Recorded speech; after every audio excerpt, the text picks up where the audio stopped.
Alors quelle est la position maintenant des savants de l'Aqida ou des courants théologiques par rapport à cette question? Au temps de Rasulullah sallallahu alayhi wa sallam, les compagnons, ils se sont soumis à Dieu et à son prophète sallallahu alayhi wa sallam.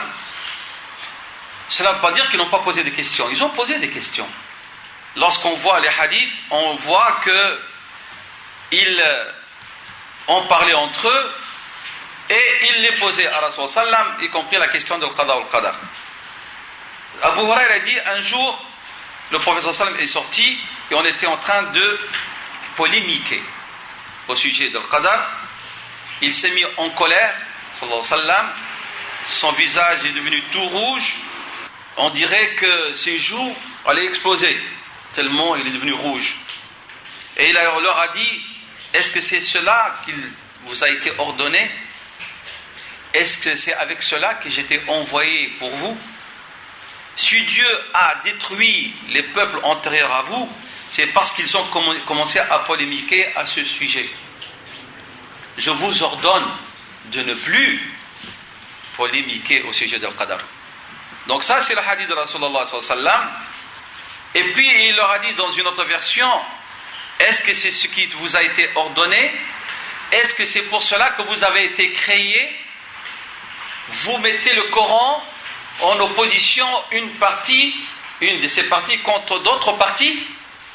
C'est ce qui se passe actuellement. Oui, mais comment alors on comprend le Coran? Dieu dit وَمَا تَشَاءُونَ إِلَّا أَن يَشَاءَ اللَّهُ, et dans l'autre il dit وَأَن لَيْسَ لِلْإِنسَانِ إِلَّا مَا سَعَى. Vous ne pouvez pas, tant que si Dieu ne le veut pas, et dans l'autre Dieu vous dit, eh ben vous n'aurez que le fruit de vos actions. Et il y a de la contradiction dans le Coran. Il y a des musulmans qui disent ça. Hein. Nous ne parlons pas de ceux qui ne sont pas et qui veulent susciter l'ambiguïté et le doute dans les cœurs des musulmans. Donc on le voit, donc yadribun al-Qur'an ba'dahu bi ba'd. Il oppose le Coran, ces parties les unes aux autres, sur cette question. Et puis il leur a dit, si Dieu a fait périr les communautés antérieures à vous, c'est à cause de cela, cette attitude. Et alors un des compagnons qui était présent, il dit, je me suis jamais voulu que comme lorsque je m'absentais d'une assemblée de Rasul sallam, mais aussi je ne me suis jamais voulu comme cette fois-ci où j'étais dans une assemblée pareille. C'est-à-dire il a pris la décision de ne plus. Et donc nous avons donc beaucoup de hadiths qui vont dans ce sens-là. Donc où le prophète sallam a demandé de ne pas discuter. Donc ça c'est ce que disait Rasulullah sallam. Et les compagnons, après la mort de Rasulullah sallam, ils ont continué à être de la même manière. Ils ont accepté le qada al-qadar, comme le prophète sallam leur a défini. Il n'y avait pas de leur part de rejet de l'qadar, ils ont bien compris. Et vous avez par exemple lors de l'année de l'épidémie, Sayyidina Abu al-Khattab radiyallahu anhu, c'est cette année de l'épidémie où Sayyidina Ubayd ibn al-Jarrah il est mort lui-même lors de cette épidémie, et Sayyidina Omar avait pris la décision comme étant calife d'aller visiter les différentes contrées musulmanes, et y compris là où se trouvait Ubayd ibn al-Jarrah dans le pays du Sham. Mais lorsqu'il a su que l'épidémie était dans cette région, il a annulé son voyage.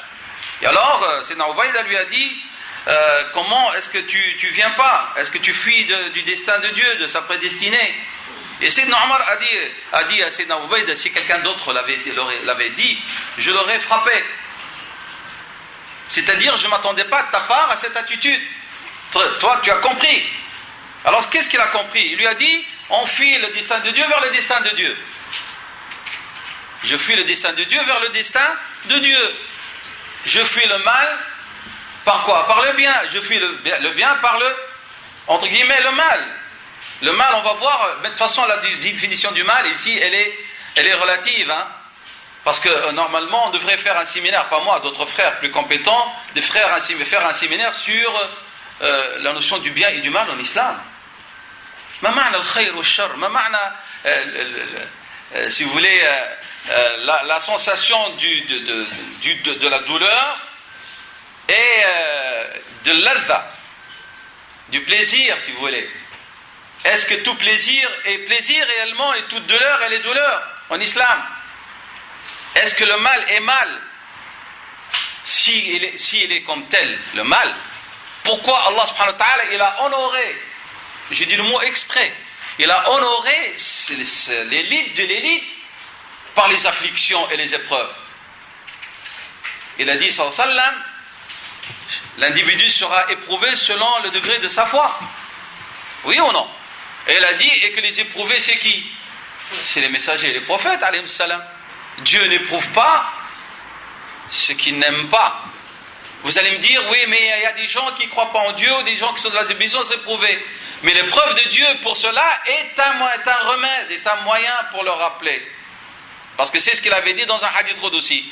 Et s'il me désobéit, je suis leur médecin, ana tabibuhum. Le médecin, il guérit, il soigne parfois par des choses qui font mal. Hein.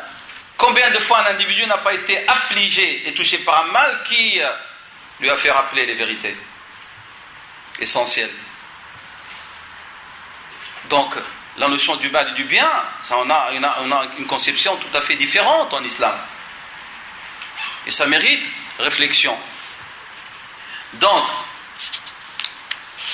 Sayyidina Omar radiallahu anhu donc explique que rien ne se passe sans la volonté de Dieu.